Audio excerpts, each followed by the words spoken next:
Dodge has given its long-running three-row Durango a clear and unapologetic identity for 2026. If you want one, you'll be buying it with a V8. That decision reads like a last hurrah for the brand's old-school performance ethos, keeping muscle car DNA alive in SUV form even as the industry leans hard into electrification and downsized powertrains. The refreshed Durango arrives with styling cues that update its presence on the road, but the message is blunt. This is still a big Dodge that likes to be driven. Under the sheet metal, Dodge's commitment to V8 power is more than a marketing flourish. It's the basis of the car's packaging, tuning, and even how the company expects customers to use it. Early coverage makes clear Dodge tuned the Durango around its 8-cylinder offerings, preserving towing capability and a familiar shove from the engine bay rather than delivering hybridized efficiency numbers. For buyers who prioritize straight-line shove, trailer capability, and the character of an honest V8, the new Durango is positioned squarely in their lane. That V8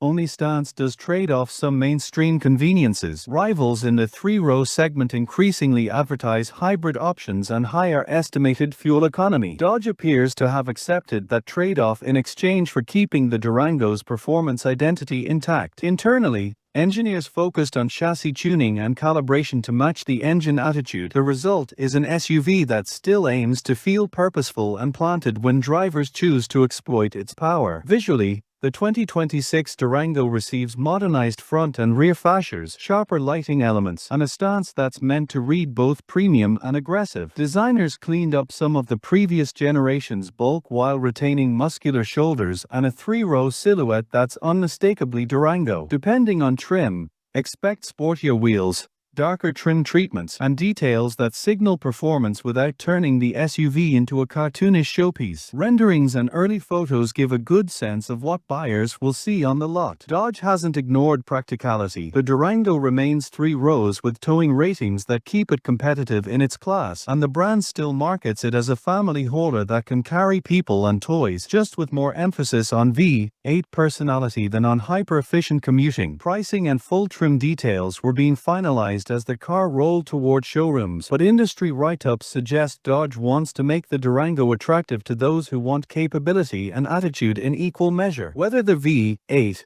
only Durango is a savvy niche play or a stubborn stand against the future depends on your perspective. For enthusiasts who mourn the end of ubiquitous 8-cylinder options across the market, the Durango is a rare new product that still speaks their language. For buyers who prioritize the latest fuel-sipping tech, it's a reminder that not every model will follow the electrified path, at least, not this one. Either way, Dodge has chosen clarity over compromise. The 2026 Durango exists to be driven loud and hauled heavy, and it knows exactly what it wants to be.